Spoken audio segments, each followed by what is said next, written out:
हामिद की निगाह अब भी चिमटे पर जमी रहती है। हामिद की निगाह अब भी चिमटे पर जमी रहती है। खरीदेगा जब वो खिलौना तो ईद समझो।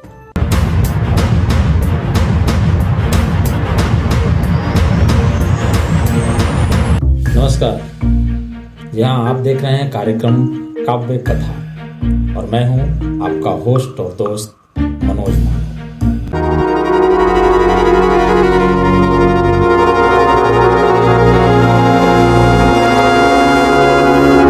आज के काव्य कथा में आपके सामने जो मैं प्रस्तुत करने जा रहा हूं उसमें अकबर रिजवी की एक कविता है और मेरी एक कहानी चाक पर चीलम।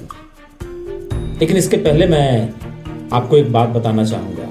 नहीं, ये मत समझिएगा कि मैं आपको ये कहने जा रहा हूं कि आप संस्था बयार के डिजिटल माध्यम खुलता आसमां को लाइक कीजिए, सब्सक्राइब कीजिए, शेयर कीजिए, लोगों तक उसकी पहुंच बढ़ाइए, अपने कमेंट्स दीजिए, क्योंकि आप ऐसा कर रहे हैं।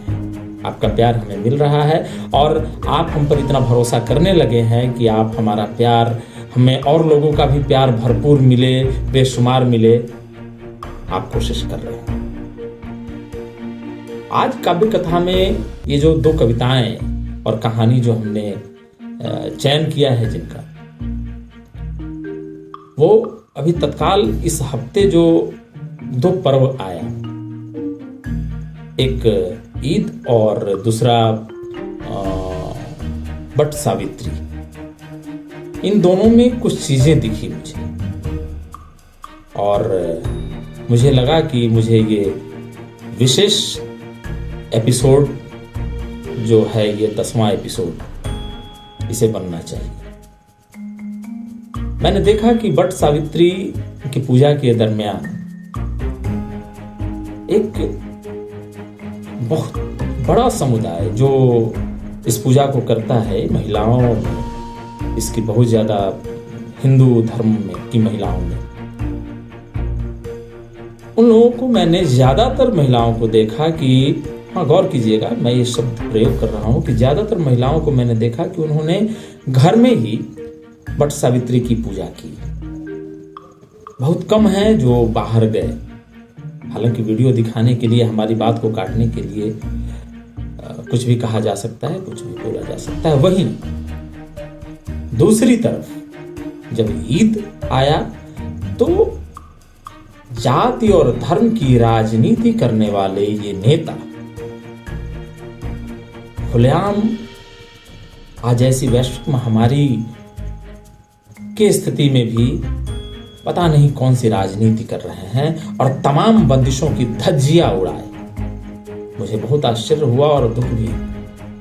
मैं विशेष करके इन 2 दिनों में मैं निकला, बट सावित्री के दिन और सबसे खास बात की, मैं जिन 5 क्षेत्रों को चुना उन्हीं 5 क्षेत्रों में दोनों दिन में गया, बट सावित्री के दिन भी और ईद के दिन भी। और बड़ा दुख हुआ ये जानकर कि ईद के दिन लोग सड़क पे आकर के सरेआम गले मिल रहे हैं और कुछ राजनीति कर्मी तो खुलेआम ईद की नमाज सामूहिक रूप से पढ़ने की मांग भी किए और किए। मस्जिदों से मैंने देखा कि लोग नमाज पढ़ के समूह में निकल रहे हैं। बहुत कष्ट हुआ। क्या धर्म मनुष्य के लिए बना है या मनुष्य धर्म के लिए? मनुष्यता की रक्षा करना ही धर्म का विज्ञान है। ये कौन से धर्म की राजनीति है? मैं किसी को जस्टिफाई नहीं कर रहा, क्योंकि मैंने चैत्र नवरात्र के दरमियान जिस तरीके से पंडित को घरों में बुला करके लोगों ने पाठ कराया था, आप अगर खुलता आसमां के नीचे के उस दरमियान के वीडियोस देखेंगे तो मैंने वहां भी उनका विरोध किया। मित्रों, मैं सबका हूं या फिर किसी का नहीं। आइए सुनते हैं अकबर रिजवी की वो कविता, जिसकी पंक्ति है कि खुशी के फूल खिलेंगे, खुशी के फूल खिलेंगे जब हर एक घर में। कई क्षेत्रों में ताड़न मतलब देखना, ऑब्जर्व करना, महसूस करना, समझने की कोशिश करना। फिर ढोल गवार शूद्र पसुनारी, ये सब ताड़न के अधिकारी। इसके नैरेटिव्स में ताड़न का मतलब मारना कैसे, ऐसे नैरेटिव्स और इंटरप्रिटेशन में कुछ तो कहानी है भीतरघात। खोलता आसमां के फोर्थ आई में सब कुछ खोल कर रख देगा पब्लिक फौजी।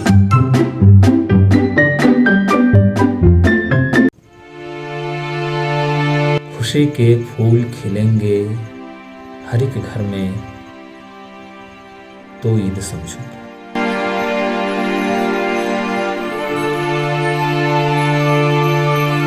खुशी के फूल खिलेंगे हर एक घर में, तो ईद समझूंगा। धनक के रंग बिखरेंगे, धनक के रंग बिखरेंगे जब हर एक घर में, तो ईद समझूंगा। बुलबुले गाती नहीं हैं, बुलबुले गाती नहीं है अभी, कोयल कूकने से डरती। बुलबुले गाती नहीं है अभी, कोयल कूकने से डरती है। जब सर से उतरेगा ये खौफ मंजर, तो ये समझो।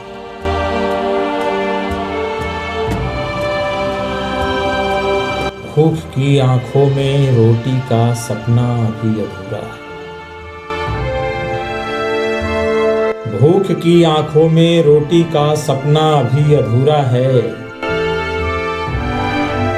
जब चलेगा हर एक घर में चूल्हा, तो ये समझो।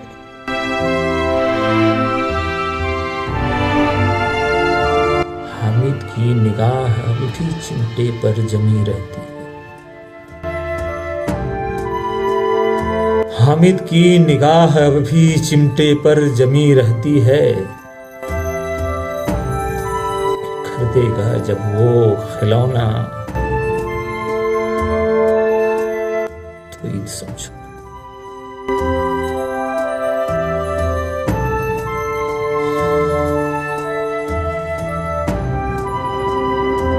खुदा कफस में उदास बैठा,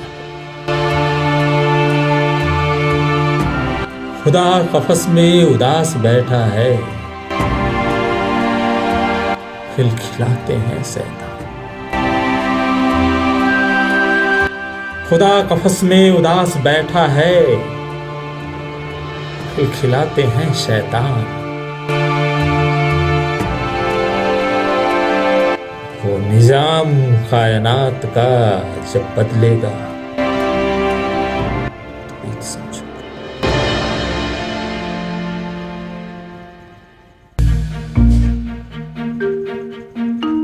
भूल कर नफरत, अदावत, रंजो गम, शिकवे गिले, जब सबको भेजेगा सलाम,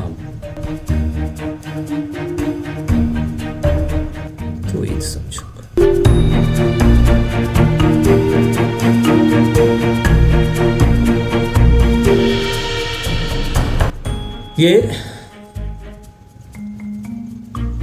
ये जो आपने कविता अकबर रिजवी जी की सुनी, अक्सर मैं काव्य कथा में, अक्सर क्या हमेशा मैं काव्य कथा में जो हमारे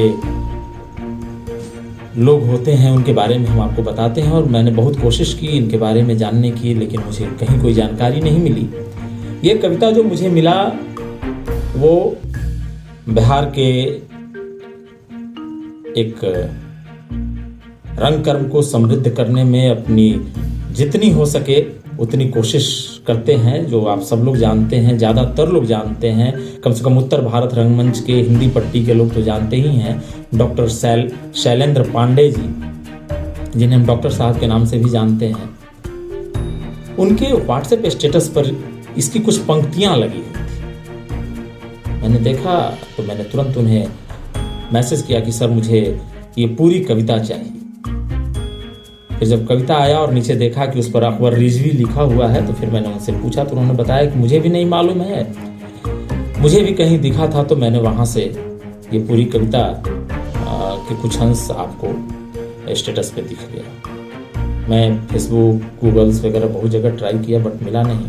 अकबर रिजवी साहब, अगर आपके पास हमारी ये कविता पहुँचे तो आप मुझे माफ़ करेंगे कि मैं आपके बारे में कुछ बता नहीं पाया, लेकिन मैं आभारी हूँ। मेरी संस्था बयार आपकी आभारी है। ये खुलता आसमां, उसके कार्यक्रम काव्य कथा में जो ये प्रस्तुति है, ये तमाम गतिविधि आपको अपना आभार व्यक्त करता है। आपकी ये खूबसूरत कविता जो अत्यंत ही समसामयिक है और मुझे ऐसे अवसर पर मिला। तो आइए अब सुनते हैं हमारी ये कहानी, चाक पर चीलम। मैं गंगा कीचड़ में ही कमल खिलता। और दीजिए न मालिक, मेरा बच्चा है, चाहे मारे चाहे पीटे। ई कोनो बात है?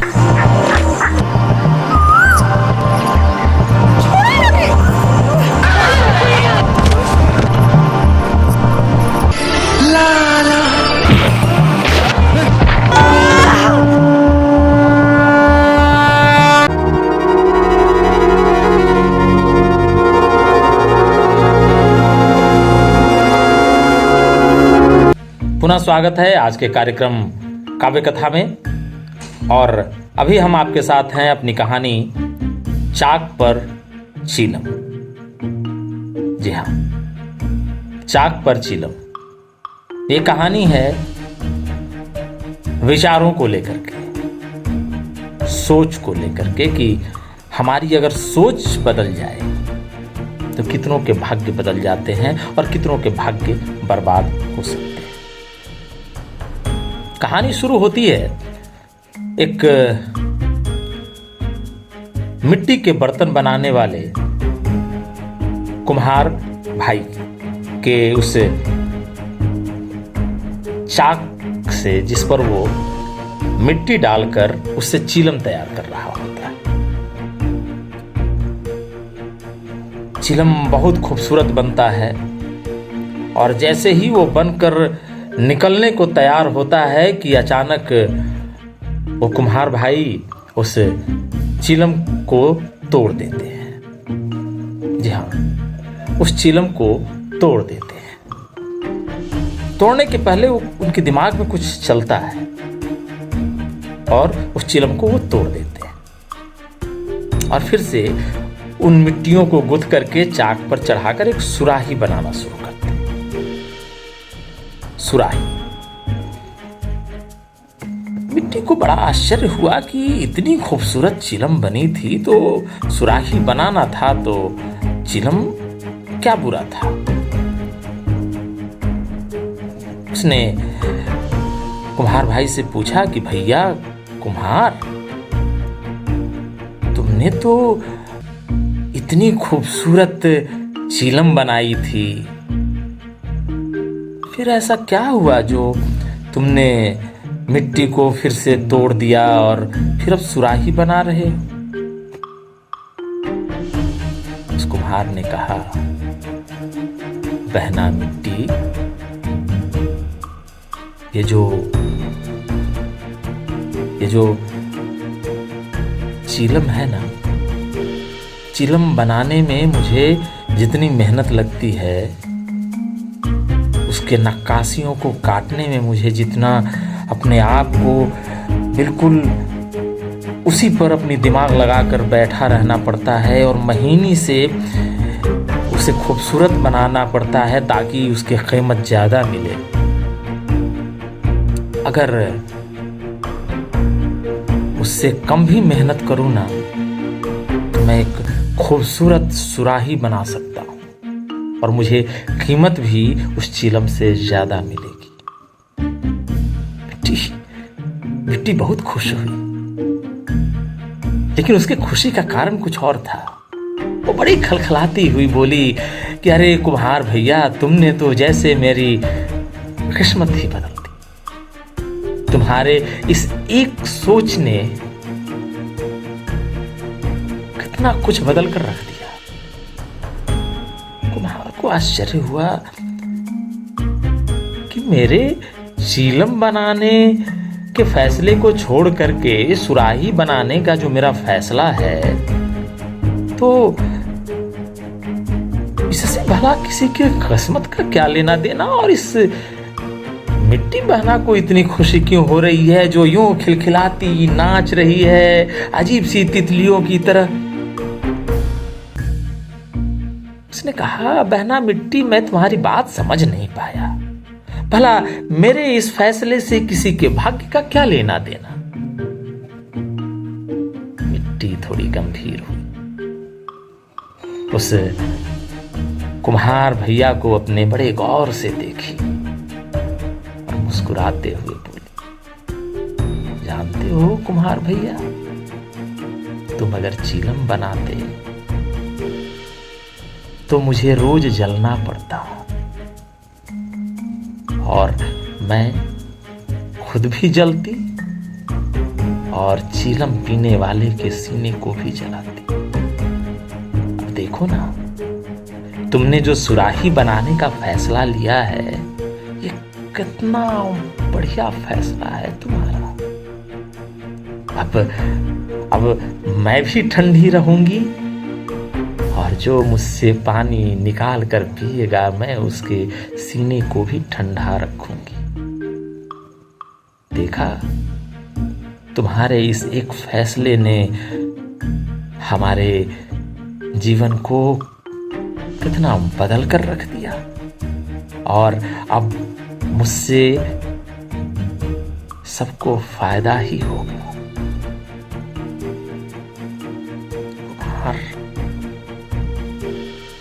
मिट्टी बहना की अपनी समझ को देखता रह गया और उसने फैसला लिया कि नहीं, अब वो सिर्फ सुराही ही बनाएगा, चीलम तो कभी नहीं बनाएगा। ये कहानी बस इतनी ही है, पर आज के काव्य कथा में इस कहानी को विशेष तौर पर लाना, ये तो मैंने पहले से फैसला किया था कि इस कहानी को काव्य कथा में लेकर के आऊंगा, लेकिन कब लेकर के आऊंगा ये तय नहीं था। बट आज मैं इस कहानी को इसलिए लेकर के आया हूं। देखिए, मेरी आंख में थोड़े मैं इमोशनल भी हो गया।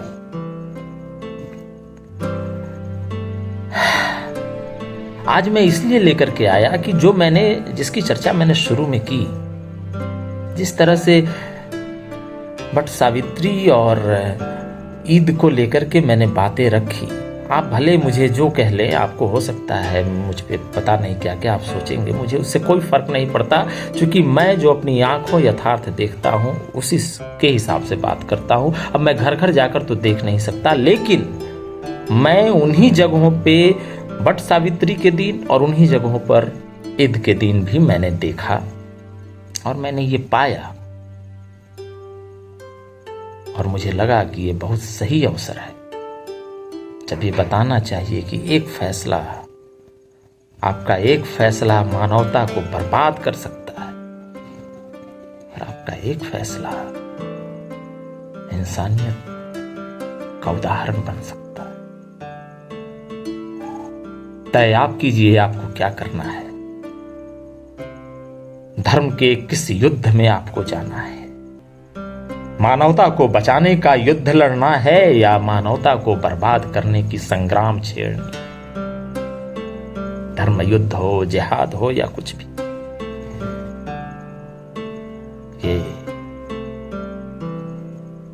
मेरा मानना है, और उन तमाम लोगों का जो इसकी राजनीति कर रहे हैं वो भी ये जानते हैं कि धर्म का विज्ञान मनुष्यता की रक्षा है।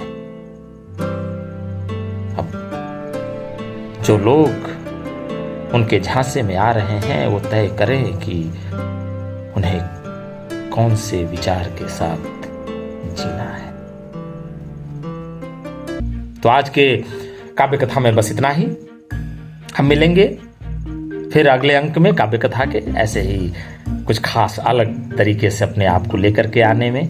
आप देखते रहिए हमारे कार्यक्रम काव्य कथा को, और संस्था बयार के डिजिटल माध्यम खुलता आसमां के तमाम कार्यक्रमों को।